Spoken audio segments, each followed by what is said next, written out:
something can do with a bit of good architecture, and I can see some fine examples from here on the beach. Come on, everybody. These stylish lifeguard stands were designed by local architect Manuel Bermudez for the beach at San Juan, the island's capital.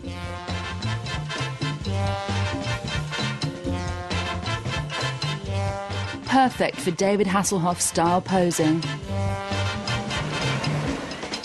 Further along the beach is a 50s building that looks like it's falling down, La Concha Hotel. It was almost demolished but saved by Puerto Rico's president. It's now being restored. It's clearly modernist, simple, repetitive, concrete, but with a tropical twist. Buildings like this sprang up during San Juan's boom years of the 1950s. After centuries as a colony, newly independent Puerto Rico wanted new institutions built in a bold new style.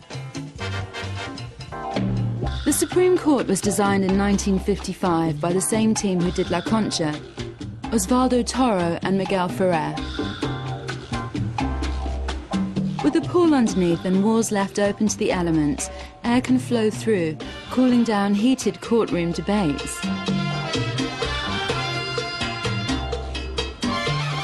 Where other countries make their Supreme Courts pompous or imposing, Puerto Rico has made theirs open and transparent. It's a long way from the Old Bailey.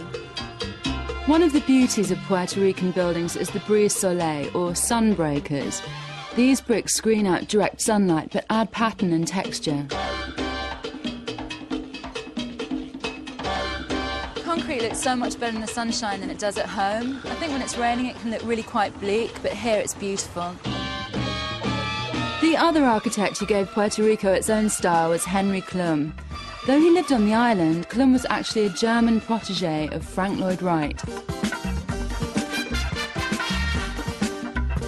This radical mushroomy church is one of Klum's best works. It's just a couple of miles from another 50s building, the so-called Cathedral of Rum.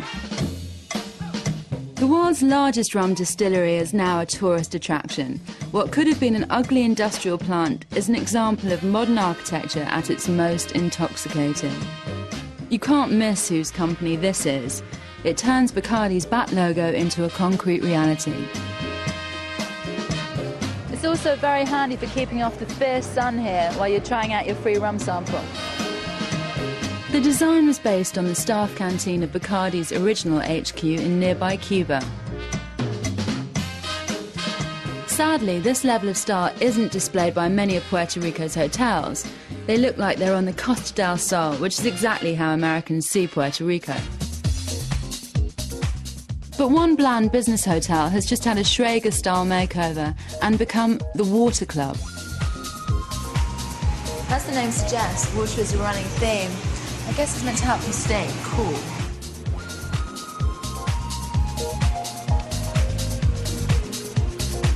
We wanted to try and keep the hotel as locally designed and build an influence as possible because we love the feeling that Puerto Rico has, and we wanted it to come through within the hotel and yet still be internationally stylish.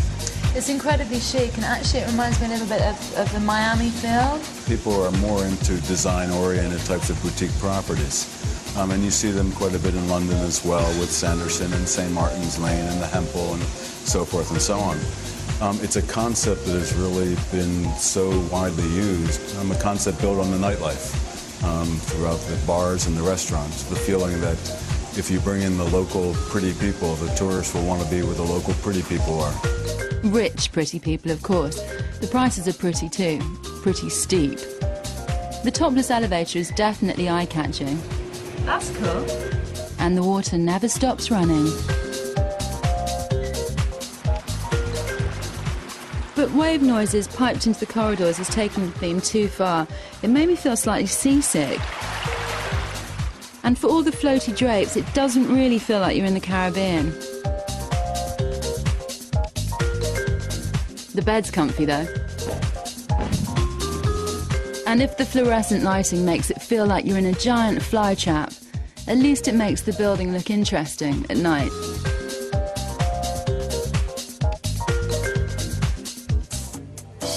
The Water Club isn't the only new designer destination. The Museum of Contemporary Art is in San Jose, until recently a drug-ridden no-go zone. But it's the formula that worked in Bilbao and Bankside. Take a disused building, here an old hospital, fill it with art, then watch the area improve. To top it off, add an ace cafe, open even when the museum isn't. Picayo was designed by Benjamin Noriega Ortiz, a Puerto Rican who's now making it big in New York. He's done apartments for Lenny Kravitz. The furnishings are as tasteful as the food. It's nouveau Puerto Rican food or something like that. And the chef is really known. There has been a boom in restaurants in Puerto Rico lately, and of new Creole. You couldn't really tell that this is in the Caribbean. I know. It's like, yeah, it's like very tasteful in terms, you know, the browns and creams. Upscale, yeah, chic. There's a trend like this is like very South Miami.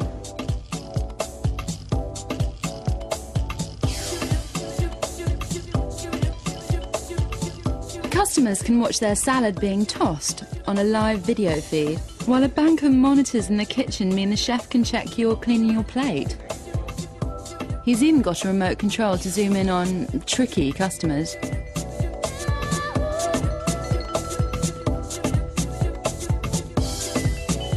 Puerto Rico's got lots of bling and international chic, but for me the most interesting stuff is the tropical modernism from the 50s. Either way, there's lots to see apart from the beaches.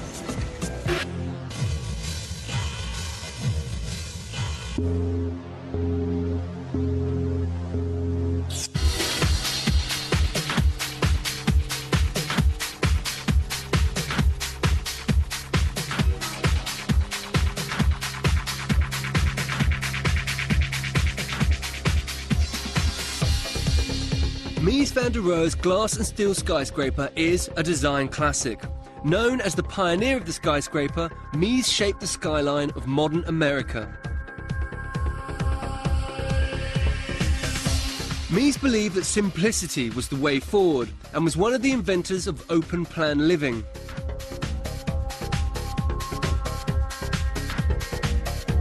Mies was about the simplification of things. So what he would do is he'd start out with a plan and then maybe work through it over and over and over until he got it where he knew it was right.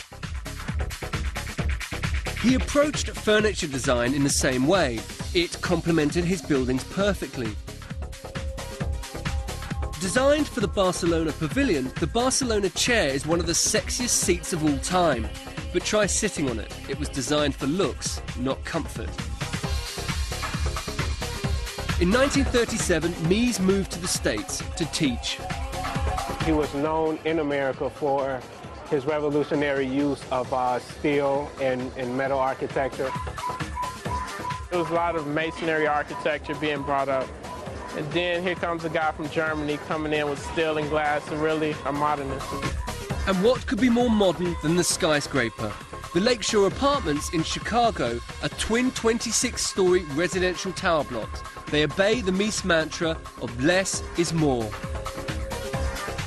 The use of glass on the ground floor gives the impression that the building is floating.